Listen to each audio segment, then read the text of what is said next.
Good evening my dear students. আমি আশা করি তোমরা প্রত্যেকে ভালো আছো। আমরা আজকে যে বিষয় নিয়ে আলোচনা করব সেটা হচ্ছে তোমাদের ক্লাস 11-এর যে ইংরাজি পাঠ্য বইয়ের যে ফার্স্ট শর্ট স্টোরিটা রয়েছে অ্যান অ্যাস্ট্রোলজার্স ডে, এটা নিয়ে আমরা আজকে পড়ব। এটা লাইন বাই লাইন বঙ্গানুবাদ করব, ঠিক আছে? এই অ্যান অ্যাস্ট্রোলজার্স ডে, এই অ্যাস্ট্রোলজার মানে হচ্ছে একজন জ্যোতিষী, আর এই টাইটেলটার মানে হচ্ছে একজন জ্যোতিষীর দিন। মানে একজন জ্যোতিষী তিনি তার দিনটা কিভাবে কাটাচ্ছেন সেটা আমরা পড়বো। আর এই জ্যোতিষী মানে তোমাদের বলে দিই, জ্যোতিষী মানে হচ্ছে যিনি নাকি ভবিষ্যৎ দেখতে জানেন, ঠিক আছে? আজ থেকে হয়তো কিছুদিন পরে বা 10 বছর পরে কি হবে তিনি হয়তো জানেন, যেটা আদৌ আমরা জানি সত্য না। এটা লিখেছেন R K Narayan, an astrologer's day which is written by R K Narayan, ঠিক আছে? তো আমাদের পরীক্ষার পয়েন্ট অফ ভিউ থেকে ইম্পর্টেন্ট না হলেও আমার বিশ্বাস যে প্রত্যেক লেখকের বা কবির বিষয়ে আমাদের একটু 2-4টে ইনফরমেশান অ্যাটলিস্ট জেনে নেওয়া দরকার, ঠিক আছে? কারণ ওটা বুঝলে তোমরা এই টেক্সটটা খুব সহজে বুঝতে পারবে, তার সেটিংটা, তার থিঙ্কিংটা, ঠিক আছে? চলো দেরি না করে আমরা একটা অন্য স্লাইডে এই লেখক আর কে নারায়ণ, রাশিপুরম কৃষ্ণস্বামী আইয়ার নারায়ণ স্বামী এনার বিষয়ে 2-4টে ইনফরমেশান জেনে নিই। দেখো, এই আর কে নারায়ণ এনার পুরো নাম হচ্ছে রাশিপুরম কৃষ্ণস্বামী আইয়ার নারায়ণ স্বামী, ঠিক আছে? তোমরা আমার সাথে রিপিট করো, রাশিপুরম কৃষ্ণস্বামী আইয়ার নারায়ণ স্বামী, ঠিক আছে? তিনি জন্মগ্রহণ করেন 10 অক্টোবর 1906 সালে এবং মৃত্যুবরণ করেন 2001 সালে, ঠিক আছে? তোমরা এই জিনিসটা বুঝতে পারলে যে এই নাম থেকে যে ইনি হচ্ছেন একজন ইন্ডিয়ান রাইটার, ঠিক আছে? আর কে নারায়ণ একজন ইন্ডিয়ান রাইটার। তুমি বলে স্যার তাহলে ইন্ডিয়ার কোথা থেকে? তিনি ইন্ডিয়ার কোথা থেকে বিলং করেন? তিনি মাদ্রাজ শহর, MADRAS, ঠিক আছে? মাদ্রাজ, এই মাদ্রাজ শহর থেকে বিলং করেন। মাদ্রাজটা কোথায়? মাদ্রাজ যার প্রেজেন্ট নেম হচ্ছে চেন্নাই, যেটা কিনা তামিলনাড়ুর ক্যাপিটাল, ঠিক আছে? এটা বুঝতে পারলে। তিনি ছিলেন একজন স্কুল টিচার। এই আর কে নারায়ণ, তিনি ছিলেন একজন স্কুল টিচার। তোমাদের সাধারণত এখান থেকে কোয়েশ্চেন আসে না, কিন্তু আমরা কোনো রাইটারের একটা পড়া জানতে বা একটা গল্প যখন পড়বো তখন ওনার জীবনে একটু পড়ে নিলে ভালো হয়, ঠিক আছে? তোমাদের খালি এখানে ইনফরমেশন দেওয়া, যদি এক্সাম পয়েন্ট অফ ভিউ থেকে আসে তাহলে এগুলোর বাইরে কিছু দেবে না আর, ঠিক আছে? এবার দেখো, তিনি যে বই লিখেছেন সে বইয়ের প্রথম যে তার ফার্স্ট বুক সেটা হচ্ছে স্বামী অ্যান্ড ফ্রেন্ডস। ওনার লেখা প্রথম বই হচ্ছে স্বামী অ্যান্ড ফ্রেন্ডস। যদি তোমাদের কোয়েশ্চেন আসে যে প্রথম বুকটার নাম কি, যেটা আর কে নারায়ণ লিখেছেন, তাহলে স্বামী অ্যান্ড ফ্রেন্ডস। আর লাস্ট বুক যেটা ওনার লেখা সেটা হচ্ছে গ্র্যান্ড মাদার্স টেল, ঠিক আছে? গ্র্যান্ড মাদার্স টেল। আর এই যে স্টোরি, তোমাদের যে স্টোরি আছে অ্যান অ্যাস্ট্রোলজার্স ডে, এই স্টোরিটা টেকেন ফ্রম, মানে কোথা থেকে নেওয়া হয়েছে? এটা নেওয়া হয়েছে মালগুডি ডেজ নামক যে গল্প, সেখান থেকে। এটা ফার্স্ট পাবলিশ হয়েছে 1943 সালে, 1943-তে। আর তোমাদের যে তোমাদের যে স্টোরি অ্যাস্ট্রোলজার ডে, এটা ফার্স্ট পাবলিশ হয়েছে 1947, ঠিক আছে? এই কিছু ডাটা তোমরা মনে রাখবে। চলো আমরা দেরি না করে টেক্সটের দিকে যাই। দেখো, আমরা টেক্সটে যাই, বেশি কথা না বাড়িয়ে ডিরেক্ট আমরা টেক্সটের অ্যানালাইসিস করি। হ্যাঁ, স্লাইডটা উপর করে নিলাম। দেখো, চলো কথা না বাড়িয়ে টেক্সটটা গো থ্রু করি। দেখো, punctually at midday he opened his bag and spread out his professional equipment. Punctually মানে যথাসময়ে, at midday, midday মানে হচ্ছে দিনের মাঝে বা দুপুর বেলায়। ওপেন হিজ ব্যাগ মানে সে তার ব্যাগটি খোলে, অ্যান্ড স্প্রেড আউট চারপাশ ছড়িয়ে দেয়, মানে ছড়িয়ে দিয়ে বলতে কি, চারপাশ সাজিয়ে নেয় তার জিনিসগুলো। হিজ এ প্রফেশনাল ইকুইপমেন্ট, তার ওই যে পেশাদারি উপকরণ বা জিনিসপত্রগুলি। লাইনটা আমরা এভাবে বলবো, দুপুরবেলায় বা দিনের মাঝে যথাসময়ে সে তার ব্যাগটি খোলে এবং তার ওই যে পেশাদারি জিনিসপত্রগুলি সে চারপাশ ছড়িয়ে নেয়। Which কনসিস্টেড of a dozen cowrie shells, যার মধ্যে রয়েছে, হুইচ কনসিস্টেড মানে ওইগুলোর মধ্যে রয়েছে 1 দর্জন কড়ি। তোমরা বলে স্যার কাউরি শেলস বা কড়ি বলতে কি? দেখো, কাউরি শেলস বা কড়ি বলতে বোঝায় ওই সামুদ্রিক যে সাদা সাদা শাঁখের মতো থাকে না, ছোট ছোট, সেইগুলি। তোমাদের হয়তো আমি ছবি আপলোড করে দেবো যাতে তোমাদের বুঝতে সুবিধা হয়। আর কি রয়েছে? স্কোয়ার পিস অফ ক্লোথ, একটা চারকোনা কাপড়ের পিস রয়েছে, ওটার মধ্যে রয়েছে অবস্কিওর মিস্টিক চার্টস অন ইট, তার উপরে অবস্কিওর মানে রহস্যময়, অস্পষ্ট, আর মিস্টিক মানে হচ্ছে রহস্যময়। অস্পষ্ট রহস্যময় কিছু চার্ট বানানো রয়েছে ওই চারকোনা কাপড়ের পিসের উপর। রয়েছে আর নোটবুক, একটা নোটবুক রয়েছে, আর a bundle of palmyra writing. Sir palmyra writing মানে কি? পালমেরা রাইটিং মানে হচ্ছে তালপাতার যে পাণ্ডুলিপি, মানে তালপাতার উপরে যখন তালপাতা শুকিয়ে যায় তার উপরে কিছু লেখাজোখা থাকে, সেইগুলোকে বলছে পালমেরা রাইটিং। তোমাদের ঠিক আছে, তোমাদের যদি এখন কোয়েশ্চেন করা হয় যে তার ব্যাগের মধ্যে কী কী রয়েছিল, তোমরা বলবে 1 ডজন কাউরি শেলস রয়েছিল, আর square piece of cloth with obscure mystic charts on it রয়েছিল, একটা নোটবুক ছিল, আর এর বান্ডেল অফ পালমেরা রাইটিং। এই চারটে জিনিস তোমরা মনে রাখবে, ঠিক আছে। His forehead was resplendent with sacred ash and vermilion. His forehead, ওই যে অ্যাস্ট্রোলজার, ওনার ফরহেড মানে কপালটা, ওয়াজ রেসপ্লেন্ডেন্ট মানে জ্বলজ্বল করছিল, উইথ স্যাক্রেড অ্যাশ মানে পবিত্র ছাই, অ্যান্ড ভার্মিলিয়ন এবং লাল রঙের একটা সিঁদুর রঙের তিলক দিয়ে। তার মানে তার ওই যে কপালটা সেটা কেন জ্বলজ্বল করেছিল, মানে এই যে এই সেক্রেট অ্যাশ দিয়ে, তোমাদের যদি জিজ্ঞেস করা তো কী বলো তোমরা? সেক্রেট অ্যাশ, পবিত্র ছাই আর ভার্মিলিয়ন দিয়ে, ঠিক আছে, এটা হয়েছে। And his eyes sparkle with a sharp abnormal Glim. তার চোখগুলি স্পার্কেল করছিল, মানে অনেক বেশি উজ্জ্বল বা ঝলমলে দেখাচ্ছিল একটা শার্প অ্যাবনর্মাল গ্লিমের মধ্যে দিয়ে। শার্প অ্যাবনর্মাল মানে হচ্ছে অস্বাভাবিক, আর গ্লিম মানে হচ্ছে একটা তীক্ষ্ণ দৃষ্টিকোণ, বা গ্লিম মানে বুঝতে পারো অস্পষ্ট একটা প্রভা, ঠিক আছে। Which was really an outcome of a continual searching look for customers. যেটা কিনা সত্যিকারের আউটকাম মানে হচ্ছে ফলাফল তার অনবরত খরিদ্দার খোঁজার। এটা তুমি বুঝতে পারলে না, আমি বলি দেখো, তার চোখগুলি অনেক বেশি ঝলঝল করছিল এবং একটা অস্বাভাবিক বা অসাধারণ সে একটা দৃষ্টিভঙ্গি দিয়ে তাকাচ্ছিল, যেটা কি না তার ওই যে অনবরত যে কাস্টমার্স খোঁজার পদ্ধতি সেটারই ফলাফল ছিল। তার মানে বুঝতে পারলে, তার চোখগুলো ওরকম করে রেখেছে যাতে তার কাস্টমার্সরা তার প্রতি অ্যাট্রাক্টেড হয়। But which has simple clients took to be a prophetic light and feel comforted. কিন্তু এই যে সিম্পল ক্লায়েন্টসরা, এই যে সাধারণ বা খুব বেশি নম্র ভদ্র যে ক্লায়েন্টসগুলো বা খরিদ্দারগুলো রয়েছে, সেটা কীভাবে ওই তার চোখগুলোকে, ওই চোখগুলো অমনি করলে তার যে চোখগুলো, অস্ট্রেলিয়ার যে চোখগুলো, সে একটা বেশি জ্বলজ্বল করে একটা তীক্ষ্ণ দৃষ্টিকোণ দিয়ে দেখে, সেটা ভাবে যে একটা ঐশ্বরিক ব্যাপার, এনার মধ্যে নাকি একটা ঐশ্বরিক আলো রয়েছে, তাই তো তিনি ভবিষ্যৎ দেখতে পারেন, ঠিক আছে। আর কি, এবং এইটা দেখেই তারা কমফোর্ট ফিল করে। কারা কমফোর্ট ফিল করে? এই যে সিম্পল ক্লায়েন্টসরা, তারা নাকি স্বাচ্ছন্দ্য অনুভব করে এই যে তার চোখগুলো, এই চোখগুলো যেমন গ্লিম করছে, অ্যাবনর্মাল গ্লিম দিচ্ছে সেটা দেখে। তার মানে কোয়েশ্চেন যদি আমি তোমাদের বলি যে তার কন্টিনিউয়াল সার্চিং কাস্টমার্স, সেটা কিসের ফলাফল? এই একটা শার্প অ্যাবনর্মাল গ্লিমের ফলাফল। তার সিম্পল ক্লায়েন্টসরা এই যে শার্প অ্যাবনর্মাল গ্লিমটাকে কী ভাবে? একটা প্রফেটিক লাইট ভাবে। এই প্রফেটিক লাইট দিয়ে তারা কি অনুভব করে? তারা অনুভব করে স্বাচ্ছন্দ্য, কমফর্ট অনুভব করে। এই অবধি বুঝতে পেরেছ? কোনো অসুবিধে? চলো এগিয়ে যাই। দেখো, the power of his eyes was considerably enhanced by their position. তার চোখের শক্তি, পাওয়ার অফ হিজ আইজ মানে চোখের শক্তি, কনসিডারেবলি ইনহ্যান্সড যথেষ্টভাবে বেড়ে যায় বা বর্ধিত হওয়া, ইনহ্যান্সড মানে বেড়ে যায় তাদের পজিশন দিয়ে।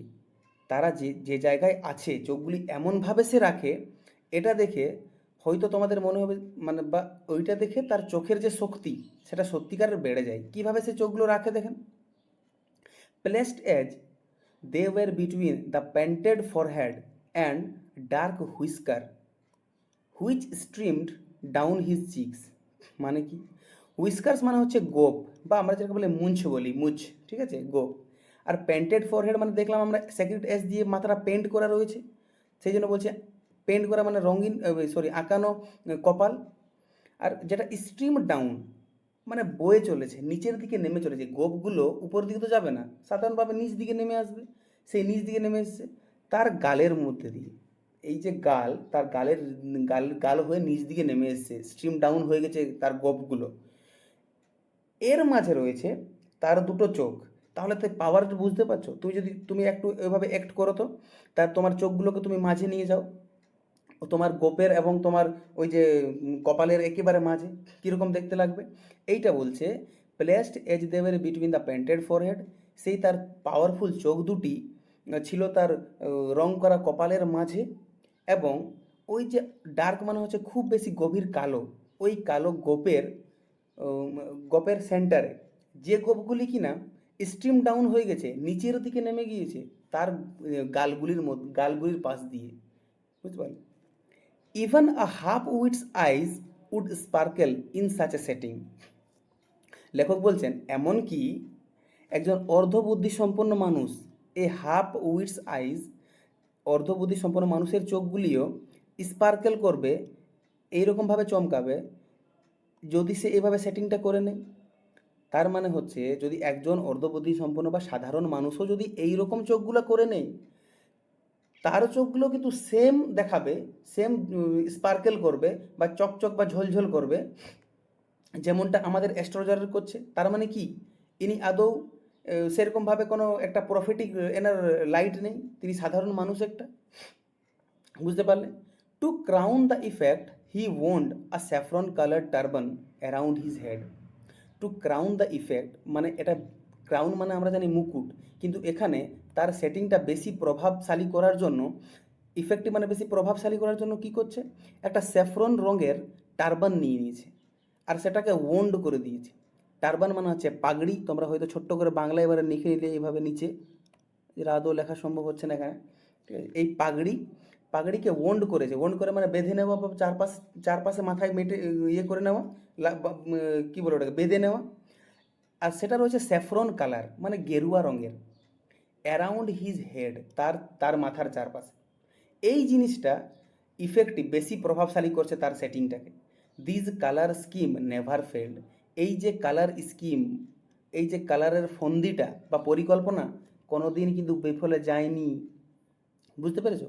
তোমাদের যদি কোশ্চেন এখান থেকে জিজ্ঞাসা করা হয় যে তার চোখগুলি কীভাবে প্লেসড করা ছিল, তোমরা বলবে স্যার ওইটা between the painted forehead and the dark হুইস্কারের মধ্যে ছিল, যেটা কিনা স্ট্রিম ডাউন হয়েছে তার গালগুলির পাশ দিয়ে। সাধারণ মানুষকে কি একই রকম দেখা যাবে? হ্যাঁ, সাধারণ মানুষকে কি এইরকমই দেখা যাবে।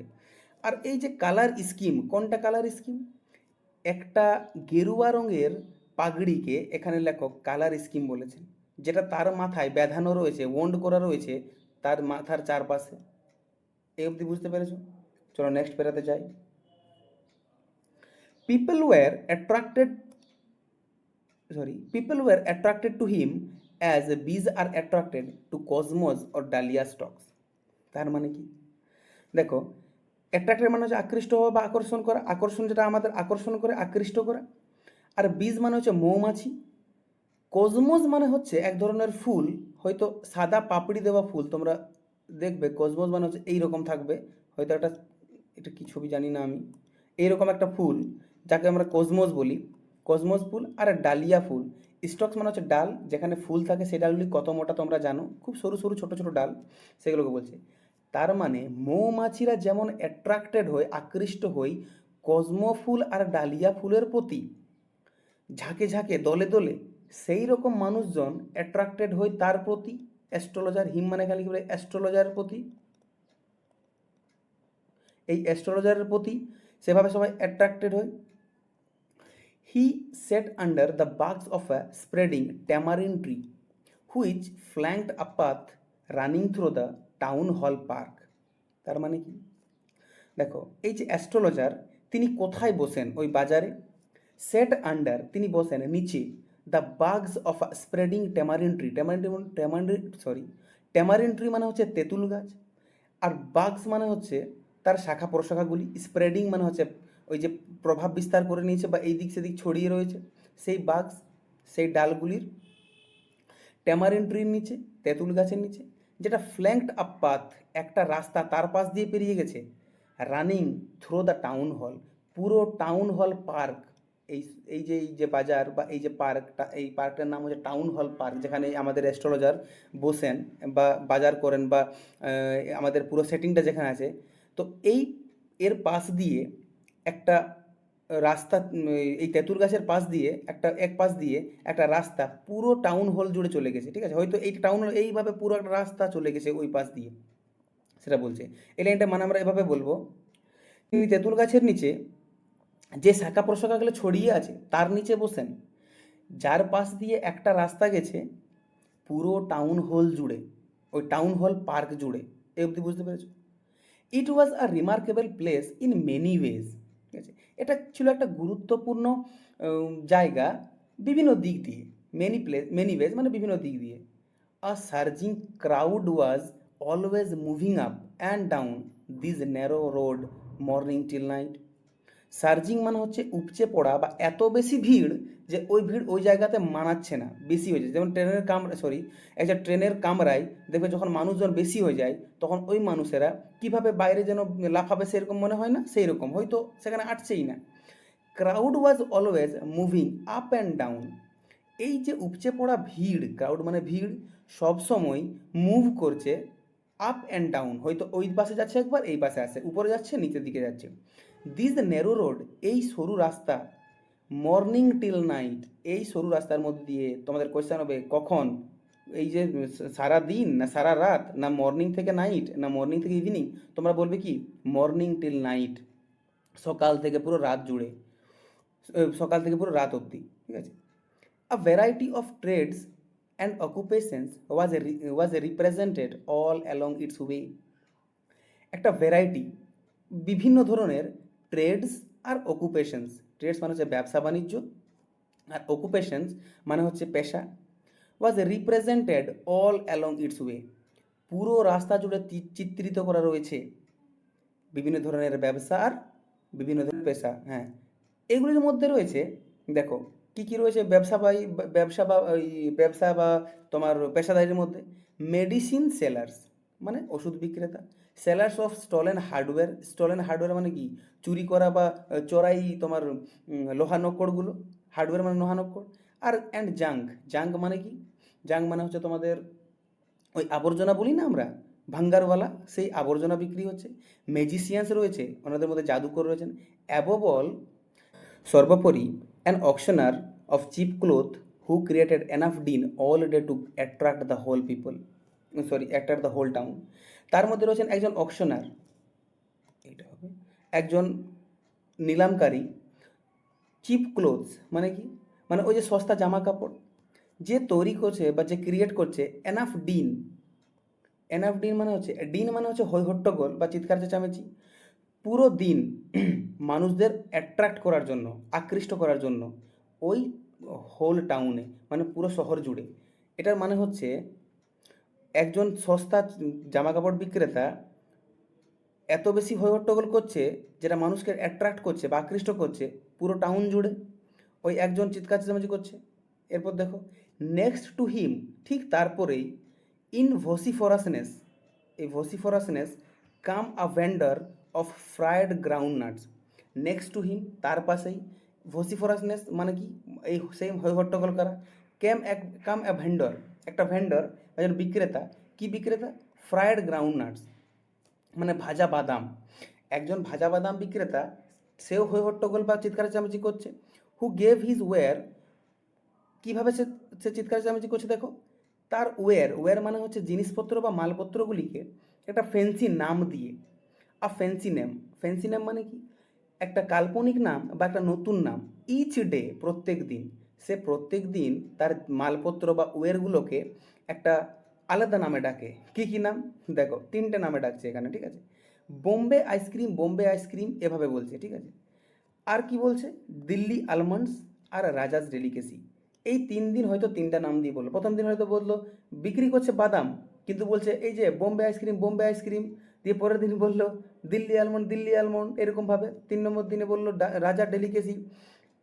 এই রাজার ডেলিকেসি মানে হচ্ছে রাজার সুস্বাদু খাবার, কিন্তু তিনি আসলে বিক্রি করছেন কি, আসলে বিক্রি করছে fried ground nuts.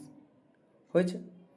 Calling it Bombay ice cream one day, একদিন বোম্বে আইসক্রিম বলছে, and on the next Delhi almonds, পরের দিন দিল্লি আলমন্ড বলছে, and on the third Raja's delicacy, 3 নম্বর দিনে হয়তো রাজার সুস্বাদু খাবার বলছে, অ্যান্ড সো ফর্থ, এবং আরও অনেক কিছু। অ্যান্ড পিপল ফ্লকড টু হিম, আর মানুষ তাকে ফক্ট মানে হচ্ছে ঘিরে ঘিরে ফেলা বা ভিড় করে থাকা, গ্যাদার করে থাকা। মানুষ তাকে ঘিরে ফেলেছে, ভিড় করে রয়েছে তার কাছে। A considerable portion of this crowd, একটা কনসিডারেবল মানে একটা যথেষ্ট ভাগ, পোর্শন মানে ভাগ, একটা যথেষ্ট ভাগ বা একটা নির্দিষ্ট ভাগ ওই ক্রাউডের, ওই ভিড়ের ডেলড বিফোর, ডেল মানে হচ্ছে কোনো কিছু কাজ ছাড়া বা সময় নষ্ট করে এদিক সেদিক ঘুরে বেড়ানো। তো সেই রকম লোক যেগুলি ঘুরে বেড়াচ্ছে এদিক সেদিকে বিফোর দ্য অ্যাস্ট্রোলজার টু, অ্যাস্ট্রোলজারের সামনেও কিন্তু এই রকম কিছু লোক, তার পাশে যে ভিড় করে থাকা লোকগুলির একটা যথেষ্ট পোর্শন বা ভাগ এই অ্যাস্ট্রোলজার্সের সামনেও কিন্তু ভিড় করে রয়েছে বা অনবরত হাঁটাহাঁটি করছে।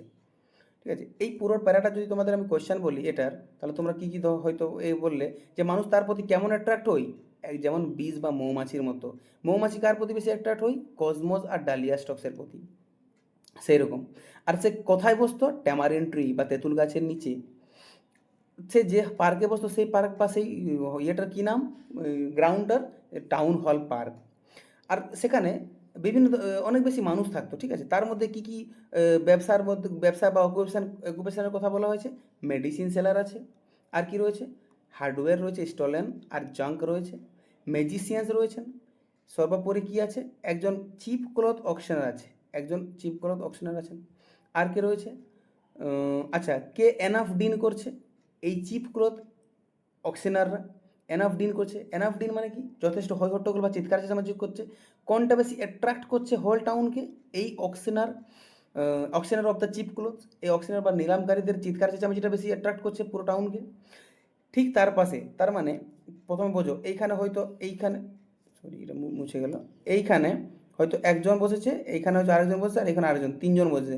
তাহলে প্রথমে আছে চিপ ক্লোথ বিক্রেতা, তারপরে আমরা দেখছি যে রয়েছেন আমাদের গ্রাউন্ড নাটস বিক্রেতা বা বাদাম বিক্রেতা, আর ঠিক তার পাশে আমরা দেখব যে অ্যাস্ট্রোলজার বসেছেন। এইরকম তিনটা পরপর সাজানো আছে। হ্যাঁ, নেক্সট দেখো, তারপর কি, হ্যাঁ অ্যাটাক করছে ওই যে ফ্যান্সি নাম, ফ্যান্সি নাম কী কী ফ্যান্সি নাম দিয়েছে তিনটা? কে? ওই বাদাম বিক্রেতা, ফ্রাইড গ্রাউন্ডনাটস বিক্রেতা, তিনটে কী কী ফ্যান্সি নাম দিয়েছে? বোম্বে আইসক্রিম দিয়েছে প্রথম, রাজাস ডেলিকেসি আর দিল্লি আলমন্ডস, এই তিনটে নাম দিচ্ছে। ঠিক আছে, এরপর চলো এগিয়ে যায়। হ্যাঁ, একটা ক্রাউড ডেল করছে, কার আগে ডেল, ক্রাউড ডেল করছে? একটা একটা একটা ক্রাউড, একটা একটা ডেল ক্রাউড, সরি একটা ডেল ক্রাউড কার আগে অনবরত ঘুরে বেড়াচ্ছে? এই অ্যাস্ট্রোলজার্সের আগে বা তার সামনে। এরপর দেখো, the astrologer transacted his business by the light of a flare which crackled and smoked up above the groundnut heap nearby. এই অ্যাস্ট্রোলজার্স ট্রানজ্যাক্টেড, ট্রানজ্যাক্টেড মানে কি? ট্রানজ্যাক্টেড মানে হচ্ছে লেনা দেনা, আমরা টাকা পয়সা ট্রানজ্যাকশন করি, তো সেই লেনা দেনা বা ট্রানজ্যাকশন, ওটাকেই বলছে ট্রানজ্যাক্টেড। তার বিজনেসটা, তার ব্যবসাটা, অ্যাস্ট্রোলজার তার বিজনেসটা চালান বা লেনদেন করেন একটা আলো, কিসের আলো? ফ্লেয়ার, একটা মানে মশাল, এই ফ্লেয়ার মানে হচ্ছে মশাল, এই মশালের আলো দিয়ে লেনদেন করেন। এই মশাল বা এই আলোটা কোথা থেকে আসছে? যেটা কিনা ক্র্যাকেল করছে আর স্মোক আপ, যেটার উপর দিকে ধোঁয়া উঠছে এবং কর্কশ কর্কশ করে শব্দ আসছে ওই মশালের উপর দিয়ে, above the groundnut heap nearby. এইভাবে যে বাদামের স্তূপ রয়েছে, ঠিক আছে, এরকম বাদাম হয়তো ডিং করানো রয়েছে, এইভাবে এই বাদামের স্তূপ রয়েছে একটা। এই যে বাদামের স্তূপ, সেই বাদামের গ্রাউন্ড নাট হিপ, ওই বাদামের স্তূপ নিয়ার বাই, তার পাশ দিয়ে, এই বাদামের যে স্তূপ রয়েছে তার পাশ দিয়ে যে একটা মশাল জ্বলছে, সেই মশাল দিয়ে আহ, এই অ্যাস্ট্রোলজারের বিজনেসটা চলে, বা তিনি এই আলোটাই তার বিজনেসটাকে তিনি পরিচালিত করেন, তার নিজের কোনো আলো নেই এখানে। বুঝতে পেরেছো? তাহলে এই যে অ্যাস্ট্রোলজার ট্রানজ্যাক্টেড হিজ বিজনেস, তার বিজনেস আছে তিনি ট্রানজ্যাক্টেড করেন কিভাবে? একটা ফ্লেয়ার যেটা কিনা ক্র্যাকেল আর স্মোক আপ করে ওই গ্রাউন্ড নাট হিপের পাশে। বুঝতে পেরেছো? চলো নেক্সট পেরাতে যাই। দেখো, half the enchantment of the place was due to the fact that it did not have the benefit of municipal lightning, sorry lighting, lighting মানে তো বজ্র বিদ্যুৎ, বা লাইটিং মানে হচ্ছে আলো। হাফ দ্য এনচ্যান্টমেন্ট, এনচ্যান্টমেন্ট মানে হচ্ছে বিভ্রান্তিকর বা একটা রহস্যময় জিনিস, ঠিক আছে। এই প্লেসের, এই জায়গা বা এই টাউন হল পার্কের একটা একটা রহস্যময় জিনিস হলো যে দ্য ফ্যাক্ট দ্যাট, এই ব্যাপারটা যে ইট did not have the benefit, এখানে কোনো সুবিধা নেই মিউনিসিপ্যাল লাইটিংয়ের, মিউনিসিপ্যাল বা পৌরসভার আলোর কোনো সুবিধা নেই, এই বিষয়টা হাফ দ্য এনচ্যান্টমেন্ট, অর্ধেকটা রহস্যময় করে তুলেছে এই জায়গাটাকে। বুঝতে পেরেছো? কোন জিনিসটা এনচ্যান্টমেন্ট করে তুলেছে এই জায়গাটিকে? তাহলে হচ্ছে municipal lighting, the not benefit, did not have the benefit of municipal lighting. এই যে মিউনিসিপ্যাল লাইটিংয়ের কোনো ব্যবস্থা নেই বা সুবিধা নেই, সেই জায়গাটা, সেই জিনিসটা বেশি রহস্যময় করে তুলেছে। The place was lit up by shop lights. এই জায়গাটা লিট আপ মানে কি? লিট আপ মানে হচ্ছে আলোয় আলোকিত হওয়া। যেমন নক্ষত্রদের নিজস্ব আলো আছে আর গ্রহদের আলো নেই, গ্রহরা নক্ষত্রের আলোয় আলোকিত হয়। ঠিক সেভাবেই এই যে জায়গাটা, সেটা লিট আপ হচ্ছে বা আলোকিত হচ্ছে সব লাইটস দিয়ে। এই পুরো এরিয়াটা কোনো মিউনিসিপ্যালিটি বা পৌরসভার আন্ডারে পড়ে না, সেই জন্য পুরো অন্ধকার। কিন্তু ওই যে দোকানের যে আলোগুলি, সেই আলো দিয়ে আলোকিত হচ্ছে। ওয়ান অর টু, চলো এগিয়ে যায়, one or to back into his, এই দিকে যাবে, ওয়ান অর টু, সেট করে নিলাম একটু, হ্যাঁ ঠিক আছে। One or two had hissing gas lights. হয়তো দু একটা হিসিং গ্যাস লাইট আছে, অত বড় বাজারে দু একটা হয়তো গুনতি মাত্র হিসিং গ্যাস লাইট আছে, যেটা হস হস করে, হিসিং মানে হচ্ছে অনোমেটোপইয়া, একটা লিটারেচারের ভাষায় একটা শব্দ, ধ্বনি, তাকে হিসিং বলছি আমরা। এই গ্যাস লাইট আছে। সাম হ্যাড নেকেড ফ্লেয়ার। ফ্লেয়ার মানে তোমাদের এখানে বললাম মশাল। নেকেড মানে উলঙ্গ, মানে কেন ঢাকনা দেওয়া নেই, খোলা। কিছু উলঙ্গ বা খোলা মশাল স্টাক করা আছে পোলের উপরে। Some were lit up by old cycle lamps. Some were, কিছু কিছু জন হয়তো লাইট পাচ্ছে কোথা থেকে? ওই পুরনো সাইকেল ল্যাম্প দিয়ে। আর ওয়ান অর টু, দু একটা, লাইক দ্য অ্যাস্ট্রোলজার্স, ওই অ্যাস্ট্রোলজারের মতো ম্যানেজ করছে উইদাউট লাইট, মানিয়ে নিচ্ছে কোনো লাইট বা আলোবাতি ছাড়াই। অফ দেয়ার ওন, তাদের নিজের কোনো আলোবাতি ছাড়াই তারা ব্যাপারটা মানিয়ে নিচ্ছে। বুঝতে পেরেছো? এটা দিয়ে আমরা বুঝতে পারলাম, বলো অ্যাস্ট্রোলজারের কি কোনো আলো আছে নিজের? আর নিজের আলো নেই।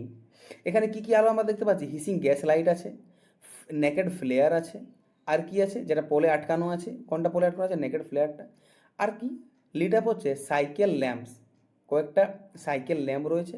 আর দু একজনের এই অ্যাস্ট্রোলজারের মতো তারা কোনো কিছু লাইট, উইদাউট লাইট ছাড়াই, মানে আলো ছাড়াই তারা ম্যানেজ করে নিছে। It was a bewildering crisscross of light rays and moving shadows.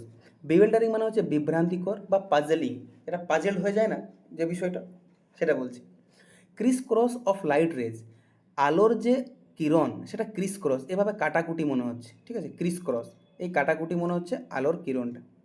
And moving shadows, আর অনেক যে মুভিং শ্যাডোজ, যে মানুষজন যাচ্ছে তার তো ছায়া পড়ছে, সেই ছায়াগুলি কি মনে হচ্ছে? মুভিং শ্যাডোজ বলছেন এখানে। তাহলে এই লাইনটা পুরো মানেটা হবে, এই যে ক্রিস ক্রস লাইট বা কাটাকুটি যে আলোর রশ্মি, আর মানুষজনের যে আনাগোনার যে মুভিং শ্যাডোজগুলি, আনাগোনার যে ছায়া, সেই ছায়াটা একটা অন্ধকারের সৃষ্টি করছে। আর এই অন্ধকারটা একটা বিভ্রান্তিকর সিচুয়েশন নিয়ে আসছে। এই বিষয়টা শ্যুট করছে অ্যাস্ট্রোলজারের খুব ভালোভাবে। এই শ্যুট মানে কি? শ্যুট মানে সেই হচ্ছে না যে তেন শ্যুট শ্যুট করদা। শ্যুট মানে হচ্ছে তাকে মানাচ্ছে, তার প্রতি মানান, কী বলবো ওটা, খুবই মানাচ্ছে এই জায়গাটা তার প্রতি, এই অ্যাস্ট্রোলজারের প্রতি, ঠিক আছে? মানানসই যেটা বলছি। কেন মানানসই হচ্ছে এই অন্ধকারাচ্ছন্নটা অ্যাস্ট্রোলজারের? দেখো, ফর দ্য সিম্পল রিজন, খুব একটা সাধারণ কারণ আছে। He had not in the least intended to be an astrologer when he began life. তার কিন্তু বিন্দু মাত্র, had not in the intended, তার বিন্দু মাত্র কিন্তু ইচ্ছা ছিল না। ইন্টেন্ডেড মানে ইচ্ছা। ওই একজন অ্যাস্ট্রোলজার হওয়ার, যখন সে জীবন শুরু করেছিলেন, তার কর্মজীবন শুরু করার সময় তার বিন্দুমাত্রও কিন্তু মানে ইচ্ছা ছিল না একজন অ্যাস্ট্রোলজার হওয়ার। তার মানে কি? তিনি একটা অ্যাক্সিডেন্টালি অ্যাস্ট্রোলজার হয়েছেন বা জ্যোতিষী হয়েছেন। কীভাবে? দেখো, হি নিউ, এখানে দেখো, and he knew no more of what was going to happen to others than he knew what was going to happen to himself next minute. Next minute মানে কি? পরের মুহূর্ত। নিউ মানে জানা। এই কথাটা, এই লাইনটা যদি পুরো আমরা একবারে বলি, দেখো, তাহলে তোমাদের বুঝতে অসুবিধা হবে না। এই লাইনটার পুরোটা তোমরা দুবার পড়বে, তারপর মানেটা বোঝার চেষ্টা করবে। বোঝো যে পরের মুহূর্তে তার জীবনের, তার নিজের কি হবে সে সম্পর্কে সে যতটুকু জানতো, অন্যদের কি হবে সে সম্পর্কে সে ততটুকুই জানতো। মানে এই পরের মিনিটটা 1 মিনিট পরে তার জীবনে কী হবে সে ততটুকুই জানতো, যত মানে নিজেরটা যতটুকু জানতো অন্যদেরটাও সে ততটুকু জানতো। তার মানে কি আদৌ সে কোনো জ্যোতিষী বা অ্যাস্ট্রোলজার ছিল না, ঠিক আছে। হ্যাঁ দেখো, he was as much a stranger to the stars as were his innocent customers. সে তত বেশি অজানা ছিল ওই নক্ষত্র বা স্টারদের প্রতি যতটা তার ইনোসেন্ট কাস্টমাররা। তার মানে মনে করো আমরা ইনোসেন্ট কাস্টমার বা আমরা সাধারণ খুব নির্বোধ খরিদ্দার। আমরা যতটা জানি এই স্টারদের বিষয়ে ততটা কিন্তু এই অ্যাস্ট্রোলজারও জানেন। স্ট্রেঞ্জার মানে হচ্ছে অবগত নয় বা অজানা। তিনি যতটা অজানা স্টারদের বা নক্ষত্রের বিষয়ে তার কাস্টমাররাও ততটাই অজানা। দেখো, yet he said things which pleased and astonished everyone. তবুও হি সেড থিংস, যে সমস্ত বিষয়গুলি বা কথাগুলি তিনি বলেন সেটা প্লিজড করে মানুষকে আর অ্যাস্টনাইজড করে প্রত্যেক লোককে, এভরি ওয়ানকে, প্রত্যেকজনকে। প্লিজড মানে কি সন্তুষ্ট দেয়, আর অ্যাস্টনাইজ মানে আশ্চর্য করে তোলে। ওনার দেওয়া উত্তরগুলি বা কথাগুলি প্লিজড করে, সন্তুষ্টি করে প্রত্যেককে, আর অ্যাস্ট্রোনাইজ মানে কি আশ্চর্য করে তোলে। That was more a matter of study. এটা ছিল একটা ব্যাপার, কিসের ব্যাপার? স্টাডি, প্র্যাকটিস আর শ্রিউড গ্যাস ওয়ার্ক। স্টাডি মানে পর্যবেক্ষণ, আর প্র্যাকটিস মানে হচ্ছে অনুশীলন, আর শ্রিউড গ্যাস ওয়ার্ক আর অনুমান লাগানো। একটা সুচতুর, শ্রিউড মানে সুচতুর, খুব চতুরভাবে একটা গ্যাস ওয়ার্ক করা বা একটা তোমার কি বললাম অনুমান লাগানো। হ্যাঁ, দ্য সেম, একইভাবে it was as much an honest men's labour. একজন সৎ মানুষের যে পরিশ্রম, মানে এটা ছিল একইভাবে যেমন একজন এই যে তিনি অ্যাস্ট্রোলজার যেখানে বসছেন এসে তিনি সারাদিন কাজ করছেন দিয়ে বাড়ি যাচ্ছেন, এই বিষয়টা এটা ছিল একটা সৎ মানুষ যেমনভাবে তার লেবার দেয়, সে যেমন পরিশ্রম করে আর সে একটা টাকা নিয়ে বাড়ি ফিরে যায়, ঠিক সেই রকম হি ডিজার্ভ, সে দাবিদার, বা এই আমাদের যে অ্যাস্ট্রোলজার তিনি দাবিদার বা তিনি এই টাকার প্রাপ্য লোক। দ্য ওয়েজেস হি ক্যারিড, যে লেবার যে পরিশ্রম সে দেয় সেটা সে নিয়ে যায় home at the end of the day, বাড়ি নিয়ে যান দিনের শেষে। এই লাইনটার পুরো যদি আমরা করতে যাই তার মানে এটা বলবো যে এই মজুরি তিনি ঘরে নিয়ে যান, তিনি তার মানে সত্যিকারের দাবিদার। এটাই তো, সে সারাদিন কাজ করে বাড়ি নিয়ে যাবে একটা টাকা, একটা অ্যামাউন্ট, এটাই তো বলছেন এখানে লেখক। এটা তোমাদের বলে দিই, এখানে তিনি কিন্তু আদৌ সোজা ছিলেন না। তিনি এই তার ব্যাপারটা, আচ্ছা, তিনি মানুষকে কি করতেন? প্লিজ করে দিতেন, ওনার কথা দিয়ে প্লিজ মানে সন্তুষ্টি করতেন, মানুষরা সন্তুষ্টি বোধ করতো। আর অ্যাস্ট্রোনাইজড মানে আশ্চর্য বোধ করতো মানুষরা। এই ব্যাপারটা তিনি যে একজন অ্যাস্ট্রোলজার না, ওনার কাছে ছিল এটা একটা স্টাডি। তিনি পর্যবেক্ষণ আর অনুশীলন আর শ্রিউড গ্যাস ওয়ার্ক, এই তিনটা জিনিস দিয়ে তিনি কাজটা করতেন, ঠিক আছে। এটা কিন্তু আদৌ তিনি ভবিষ্যৎ দেখতে জানতেন না বা তিনি ভবিষ্যৎবাণী করেন না কোনো দিনও। শ্রিউড গ্যাস ওয়ার্ক ছিল, একটা অনুমান ছিল, আর পর্যবেক্ষণ ছিল, আর প্র্যাকটিস ছিল, ঠিক আছে। এই অবধি রইল।